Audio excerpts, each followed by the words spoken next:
आज चाहिँ छोरीलाई अब कान छेडिदिनु पर्यो, 1.5 वर्ष भइसक्यो छेड्या छैन। अनि मान्छेहरूले चाहिँ किन नछेड्या भन्ने, म चाहिँ अब ठुलो भएपछि आफै छेडिहाल्छ नि, उसलाई मन लागेपछि भनेर बसेको।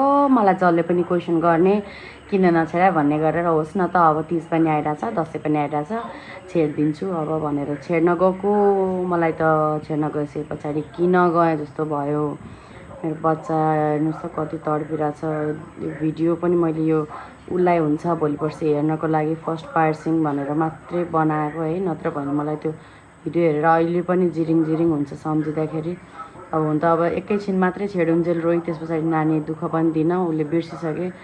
अनि अझ मक्ख परिरहेको थियो कानमा चाचा लाएँ भनेर होइन। तर त्यो एकछिनको पेन पनि म घर आएर त्यो भिडियो हेर्दाखेरि पनि मलाई एकदमै गाह्रो भइरहेको थियो होइन। तर उसको लागि यो मेमोरी हुन्छ भनेर मैले यो बनाएर राखेको छु। यति गाह्रो हुँदो रहेछ नि ठुलो भए पछाडि चाहिँ। मैले जस्तै भुल चाहिँ हजुरहरूले नगर्नु होला होइन। बच्चालाई चाहिँ सानोमै छेड्दाखेरि बरु उनीहरूले चाहिँ इजिली मतलब एकछिन रुन्छ बिर्सिन्छ होइन। अब त्यो अहिले उसलाई धेरै गाह्रो भयो कि, हामीले यसरी कन्ट्रोल गर्नै गाह्रो भयो।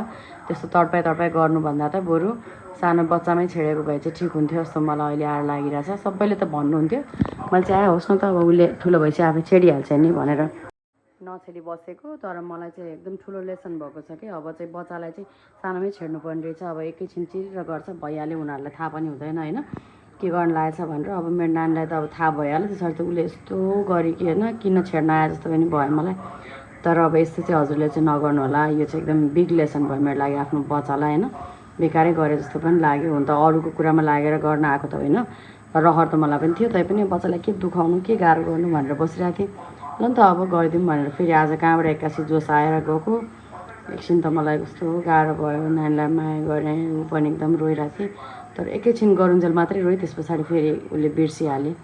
यति भइसक्यो पछाडि त फेरि अब टेन्सन भएन नि त, छेड्नु छ भन्ने पनि फेरि हामीलाई त छेड्नै पर्ने भनेर भनिरहेको हुन्छन् सबैले। क्वेसन